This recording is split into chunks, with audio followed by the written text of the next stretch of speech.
Hey YouTube, Devin here with Comics and Stuff. Thanks for tuning in, you guys. Hope everybody is doing all right. Happy Friday. Hope you guys have had a great week. Happy Veterans Day to all of those awesome veterans that have served our country. I apologize for missing you guys on Monday. Somebody passed away, and it's been a really rough week for me and my family, so I appreciate you guys respecting that and not having a cow that I didn't post. So here I am on Friday, so woo, all right. And if you looked at the title of today's video, it is Why I'm a Budget Collector. So, had a few people ask, Devin, why are you so avid about budget collecting? Why are you so okay with, like, lower grade comics and things like that? And I thought I would just address it. I feel like it's a good reason, or a good subject to kind of, like, expand on and talk about and teach people about.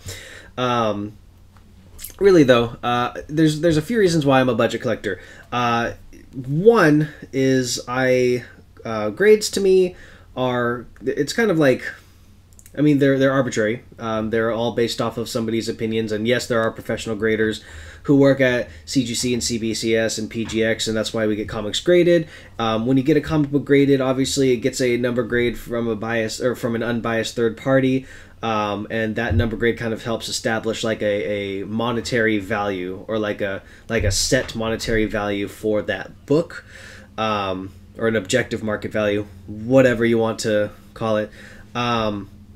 But, the only time that I ever really focus on high grades and things like that would be if I was selling comics on my eBay store, which is Nerd Shop.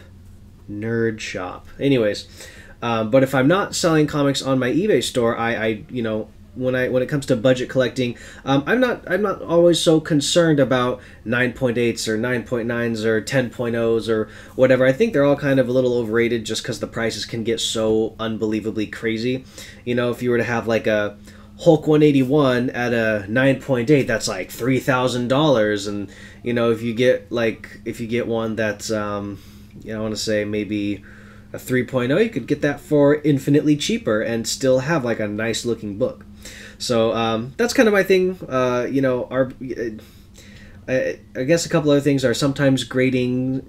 The reasons things get such low grades are, in my opinion, kind of dumb.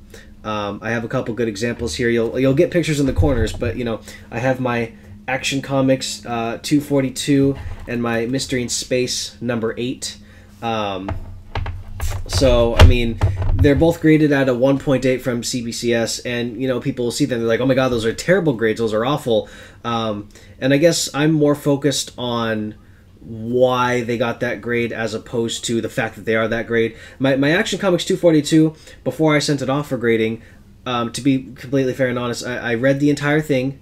It's in perfect condition. The spine is intact. There's no rips. There's no tears. There's no missing coupons. The whole book is intact and looks really nice. The only reason it got a 1.8 grade is because whatever kid had it back in the 50s or 60s put a 3-ring hole punch through it and put it probably in their school binder or something like that. And that's why it received that low grade, because there's a 3-ring hole punch going through the side of the book. Luckily, the 3-ring hole punch doesn't affect any of the artwork or the story, so I can read it through totally fine, no issue. The spine is totally fine, but it did cause damage, and that's why it got that 1.8 grade. So when I look at it, I'm still seeing a book that I love, that I really like, that is the first appearance of one of my favorite supervillains, and I take good care of it.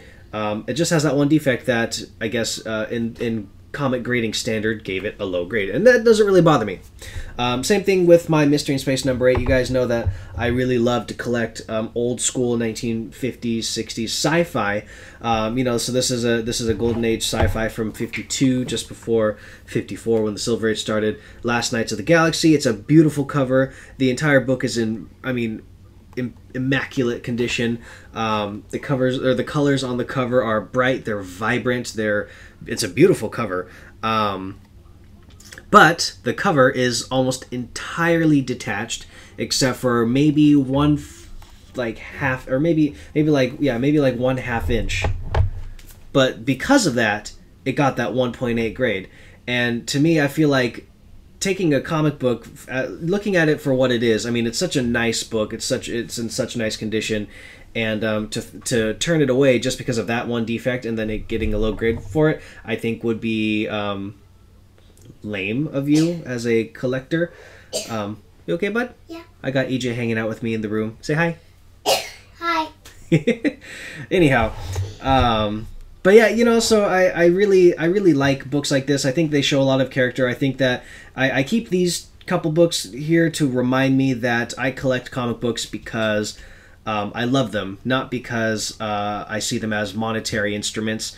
I mean, you know, I do sell comic books. That's how I buy comic books for my personal collection, but I don't see comic books as currency. I see them as things that I love that have helped shape who I am. So I don't necessarily care about, you know, getting a gem mint 10.0, you know, $50,000 comic book. If I can get, you know, a good book for nice and cheap and still looks nice and still readable, then I'm happy. And obviously, this is my opinion. A lot, you know, other people might think differently. And then, you know, again, as long as it's readable, you know, that's okay. That's really it, YouTube. You know, some people just wanted to ask me about that, and that's really my answer. That's why I'm a budget collector. It's because I love comic books, and I don't care for 9.8s. So they're overrated. I don't want to pay thousands of dollars. I am not a rich person. I love comic books for comic books, not for their physical condition of the paper that they are made out of. I love them for the content, the story, and a lot of people probably feel the exact same way, and a lot of people probably feel the opposite way. So yeah, that's really it. If you guys enjoyed this video, if you guys want to hear more about what I have to say about budget collecting and things like that, you know, feel free to hit the subscribe button. A lot of my videos are geared towards introducing people who are new to the comic book industry and telling them kind of about the way things work. And if you are new to the comic book industry and you're, you know, watching this video, hey man, this is just some advice from me to you. You don't need to get the perfect comic. You don't need to get, and when I say perfect, I, you know, stress that, you know, it's perfect.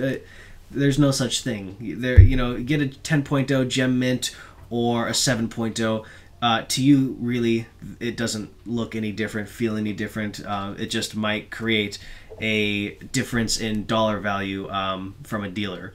But, you know, at the same time, it doesn't really matter to me. I personally, I stick with 3.0s to 5.0s and anywhere in between. Sometimes I'll do some lower stuff. But anyways, that's it. So hit the subscribe button if you enjoyed this video. Make sure you check out my website, read up on my you know, independent comic reviews. You know, check me out at Comic-Cons on Instagram, blah blah blah. I'll put all the links in the description below. And then make sure you listen to my podcast, Cross Country Comics, comes out every Sunday with my pal Steven. So thank you so much, YouTube. Have a great night, and I'll see you next Friday.